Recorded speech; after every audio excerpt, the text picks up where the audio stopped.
So I'm just going to give you some tips to improve your memory whilst you're studying for your CII exams. So if I could have the next slide, please. Okay, so this one's all about blood sugar imbalances, and this is the basic principle for anything you want to achieve with your health or well-being goals. So if you're looking to manage your weight or regulate your mood, or if you've got hormonal imbalances, or if your concentration is suffering, this is where you want to look. This really is the basic. So if you're somebody that's having quite a high sugar breakfast, so maybe like a cereal or instant porridge with golden syrup, you are going to have quite a sugary spike, which is this red line you can see on the graph. You're going to have a really high sugar spike that's going to give you a really sharp boost of energy, but that's going to really quickly drop as well. And when that falls, you're going to feel tired, irritable, you're going to have cravings for something sweet to give you that sugar boost again. So chances are you're probably going to have something sweet, something really refined, whatever you've got. You'll do the mindless meander to the kitchen and you'll just find whatever there is that's going to satisfy this need for something sugary. And this cycle is going to continue. But when we're on the peak of that red line, we release cortisol. That's your stress hormone. So, you know, you're going to be putting yourself at a disadvantage by adding to your stress load on top of what's already a stressful period. So what we're aiming for is to get this really consistent green line in our blood sugar. So by doing that, we need to eat regularly, so breakfast, lunch, dinner, 2 snacks in between. And we also want to focus on whole grains, whole foods, fruits and vegetables, lean meats, you know, that sort of ideal way of eating I'm going to talk you through. So next slide, please. So this slide is a bit not the prettiest thing to look at, but it is basically just summarizing for you all of the essential nutrients that your memory needs. There's about 13 boxes across there, but the first box is your B vitamins, of which we have 1, 2, 3, 4, 5, 6. So it's just to demonstrate that you need all of these nutrients for your memory, but conveniently, they're actually in a handful of foods. So you don't need to be eating in a super nutrition-y, you know, fancy Instagrammable way to get all the nutrients that you need. So perhaps your lunch, you might do an egg fried brown rice with a handful of vegetables. Frozen vegetables are brilliant. Chuck them in from frozen, easy. Sprinkle with a few seeds, and that's what, 3 boxes ticked off. Perhaps breakfast will be avocado on toast, or avocado with a bit of smoked salmon. Maybe you sprinkle some seeds on top. That's a few more boxes. Your snack might be an apple and some dark chocolate, or a handful of nuts. A few more boxes. And then dinner, perhaps I don't know, shepherd's pie, and if you're vegan you can make that with lentils. So you see, it's not actually terribly challenging to get all of those nutrients in across the day. You don't need to be traipsing around Whole Foods or, you know, somewhere that's not convenient to get all these nutrients that we need. It can be really easily done just with a handful of foods. And it sort of goes without saying that at every opportunity we should be adding vegetables, but don't want to sound like your mother, so just remember that. As I say, frozen vegetables are brilliant. Buy mixed bags of frozen vegetables, chuck them in, easy, don't have to think about it. Next slide, please. Can I ask a question there, Amy? Yes, oh yeah, please do ask questions as we go along, that's no problem at all. So as someone that doesn't eat a lot of seeds, okay, what kind of seeds do I buy in order to add seeds? Pumpkin, sunflower, sesame. That's it. And you just want a small handful, and you can just chuck them on everything really. So if you have porridge for breakfast, you can pop them on there. Lunch, you know, if you're having any kind of stir fry or salad or anything, you can chuck them in. And they're quite versatile, so they're quite yummy, but just don't buy any that are covered in yogurt or salted or, you know, other such things are not the most nutritious. So here are some sort of weekly essentials which you should really look to include for a real high performing mind, and I'll just talk you through them. So omega-3 is really essential. 60% of the brain is fat, so we absolutely have to eat fat in order to maintain the health of our brain, build new brain cells. But it's really important to say that you are the fat that you eat, so it's about eating these good quality fats, and that's your omega-3. If you think about saturated fat, which is quite hard fat, it's animal fat, so the fat you get around your steak or your butter, if you're eating an abundance of those, that's only going to make your cells more rigid. So we need to keep them fluid so that the nutrients can pass in and out of your cells. And that's why omega-3 is the best one. And you're going to get that in the best sources. You can get some plant-based sources, but really it's your oily fish. Vegans need to work a bit harder to get omega-3. So we refer to your oily fish as an acronym, just to remember it, as your SMASH fish. So SMASH. I always forget the second S, so bear with me. Salmon, mackerel, anchovies, sardines, herrings. Now, not everyone is going to like all of these, and that's absolutely acceptable. Just pick the ones that you do like, maybe you have smoked salmon, but you don't like tinned salmon, or you have smoked mackerel, but you don't like fresh mackerel, or vice versa. Just pick the ones that you like and try it in different ways. If you don't like just the slab of fish on your plate, perhaps you'll like it in a dip. There's some really, actually there might be on my website, a recipe for a mackerel dip, or if not, you can just Google them. There's really good recipes that sort of hide fish, but it's something you should absolutely look to include 2 to 3 times a week. So not every day, 2 to 3 times a week. The brain also loves glucose. Glucose is your brain's preferred source of fuel, but that doesn't mean you should just be scoffing sweets all day, because then you're going to get that really sharp spike that we talked about on the first slide. It's really about getting it from fruit. So really with your snacks, that's where you might include your fruit. An apple is a really good version, but whatever you like, really, just getting that variety. But don't go too abundant on fruit, because the body can only metabolize a certain amount of fructose at once. So don't be making a smoothie that's got like 6 different fruits in it. That's not going to be really doing you any benefits in the long run. We just want a handful of berries, or an apple, or banana, whatever you fancy is fine. And actually I'll talk about blueberries now, because we're talking about fruit. So blueberries, as Sam actually described them, as brain berries, and I think that's a really good word. I've not heard that before, but they are so good for your brain. Myself, I've just started having them with breakfast, because it seems logical to have them at the start of the day to give the brain that sort of boost.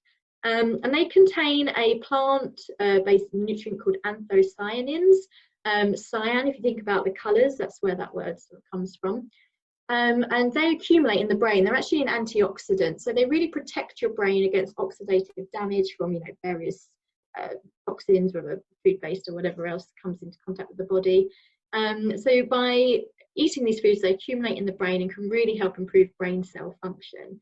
So blueberries are a really fantastic one to buy, and again, you can buy them frozen, a mixed bag of berries, so they're really handy just to keep in the freezer.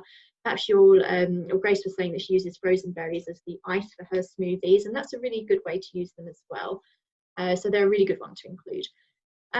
Green tea. So green tea has caffeine in it, which we all know improves our alertness, but it also has L-theanine in it, which sort of counteracts the negative side of caffeine, really helps to calm you down. And actually, if you're somebody who gets very stressed and anxious about scenarios or exams or things that are coming up, or if you're having a hard time at work and perhaps you're not sleeping because you're anxious, L-theanine is a really powerful supplement. And if anyone is interested in this, please get in touch with me and I'll talk you through it a bit more. But it's in green tea. So a green tea is a really fantastic addition. So rather than, at 11 reaching for a coffee and a biscuit or a Diet Coke and a bag of crisps, perhaps we go for a green tea and an apple, and that would be a couple of squares of dark chocolate perhaps as well, and that would be a really lovely combination to keep you going. Eggs are just so amazing. We refer to them as the multivitamin of the food world, because if you think back to that slide with all the boxes on it, the eggs contain 7 of those 13 boxes. Eggs actually contain every vitamin except for vitamin C. They are so powerful.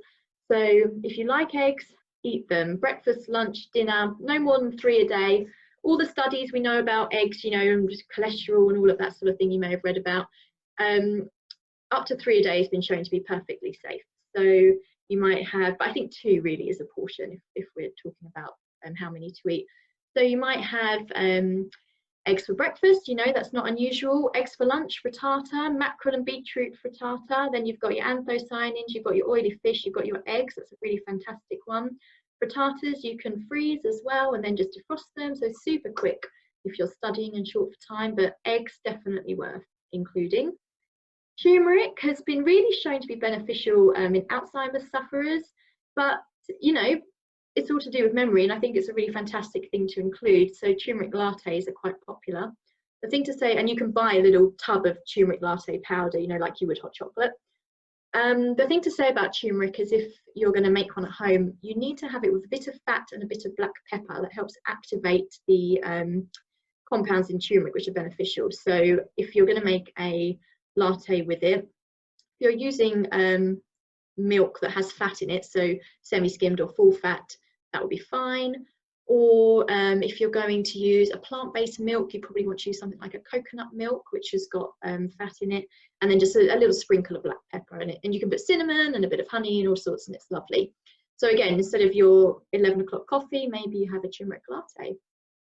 And then rosemary is a really interesting one, more so about the smell helping with your memory and your concentration. Of course, eat it, it's delicious, but if you can get a diffuser and have some rosemary oil pumping around the room, that's quite lovely, or have it on a bit of tissue, or if you've got a plant, perhaps bring that in, cut yourself some sprigs. And that's quite a lovely addition as well. It has been shown to improve the performance of participants in memory-based exams. So that is quite a lovely one to include as well. So I think I've covered all of them there. Yeah. So next slide, please. So what does this look like? It's all very good me saying, eat this, eat that, eat these nutrients, blah, blah, blah. But what does it really look like? So I've just laid out here sort of what does breakfast, lunch, dinner, and what would your snacks look like.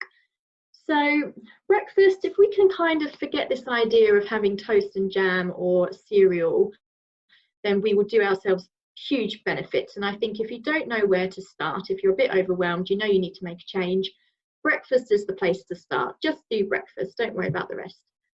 So you might have some smoked salmon or some smoked mackerel with half an avocado, a handful of blueberries and a green tea on the side. That might be a lovely one to have. Smoothies are fantastic. If you look up recipes, I can forward on recipes as well. Hemp seed or maca is a type of green tea powder. You can actually buy it in Tesco's, which is convenient but still expensive. But you can make a really delicious maca smoothie, which is one that I really enjoy. As I said as well, the frittata is such a great option. If you live on your own and you make a big frittata and it's too much for you, you can freeze it in portions and then just cook it from frozen. It's really easy. And then anything egg-based, you know, eggs for breakfast is not an unusual thing to have, and they're just so cheap and so convenient, much cheaper than a multivit. So if you're thinking about what you need to have to improve the nutrient profile of your diet, then eggs is a great place to start.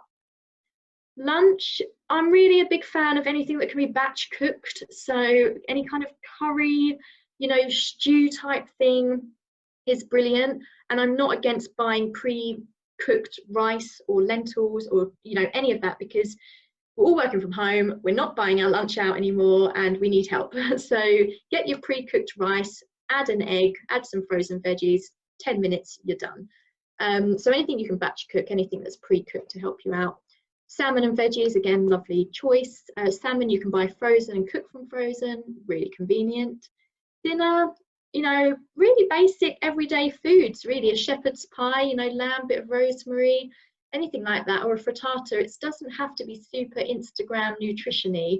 It can just be your basic, you know, meat and 2 veg type dinners. It's just about getting those nutrient powerhouses in where you can. Get an egg in, get some rosemary in, you know, get some purple coloured fruits and vegetables in. It's, you know, just those little bullets that are just going to give you that edge.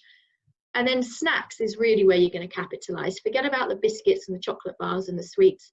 Look, I have been there, don't get me wrong. When I was studying, I was pouring sherbet into Lucozade. Like, I've been there, but that's not what we want to be doing now. So turmeric lattes, bit of dark chocolate, green tea, piece of fruit, boiled eggs. You can cook boiled eggs and keep them in the fridge, and then they're done. So you don't have to keep cooking boiled eggs as and when you want them. You can store them in the fridge for about 3 or 4 days. Bit of spinach, cooks in seconds or buy it frozen. Packets of fruit, packets of nuts, but plain, not roasted or salted or anything like that, or covered in yogurt or anything like that. you know, piece of fruit. Hummus, buy some ready-made hummus and guacamole and ready-made falafels. Like, this is, you know, really going to do you big favors. And just cut up some carrot sticks or crackers or carrots. You know, these are great snacks. And also you can buy quite good ready-made soups. Just look for ones that are very veg heavy, not too many additives. And they'll be quite nice to have too. And smoothies, again, great for breakfast, but also really good snacks. Just make a slightly smaller portion. There's tons of smoothie recipes out there, but really you want to make sure it's got like half an avocado in it or some nuts, just to give you that fat and protein, just so it's more balanced than just being fruit and vegetables. Thank you.